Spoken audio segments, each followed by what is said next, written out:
Well, hey guys, what is up? What's going on? Brent Abel back here with you with a follow-up episode of the Tennis Mindset Project. For today's episode of What's the Right Shot? And in What's the Right Shot episode, we talked about geometry. What's the longest distance that you want to make your opponent run for this shot right here? And yeah, we talked about that right there in front of you would be geometrically the longest distance, this little drop shot right here in front of you. Here's the mental part of this, is because you've got early racket prep, right? Which is basically, for me, the early racket prep is more to make that opponent have to consider a whole bunch of different possible shot choices that I might play, right? Might play the dropper as I did, might play the dropper cross court, might play, the slide up the line, or maybe even go back behind them. But you've got to make sure that you don't, in your mind, start going through all those different shot choices.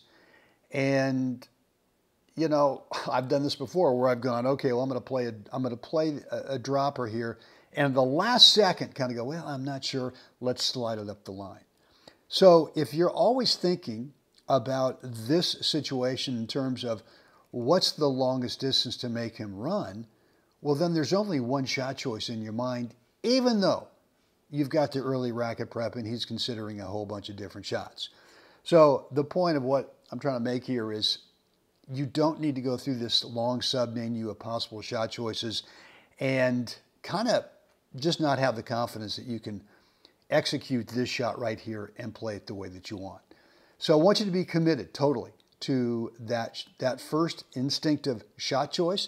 Now, I'm not saying that every time you're going to play this, because let's say that you get into this situation a couple times, right? I mean, you don't want them totally knowing this is what you're doing. So once in a while, yeah, I might slide this up the line deep, but you want to commit, right? You want to totally commit to this shot and not waver from it. And if he guesses that's where you're going to go and he gets there, guess what? You're still in great shape.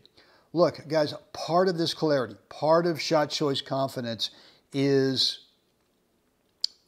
happening between points, right? I mean, between points, we get 25 seconds, right? And that's a time where we can have some lousy thinking going on. And instead, what's really helped me is I go through a 4 parts between points system, very specific 4 parts that gives me clarity throughout the point.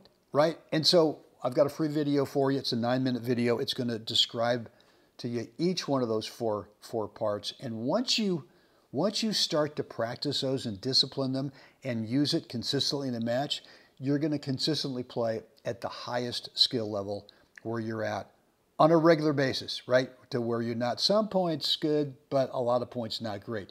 You consistently want to be able to play at that highest skill level that you're at. Right down below, there is a link in the description area to take you to that free course on the 4 parts between points system.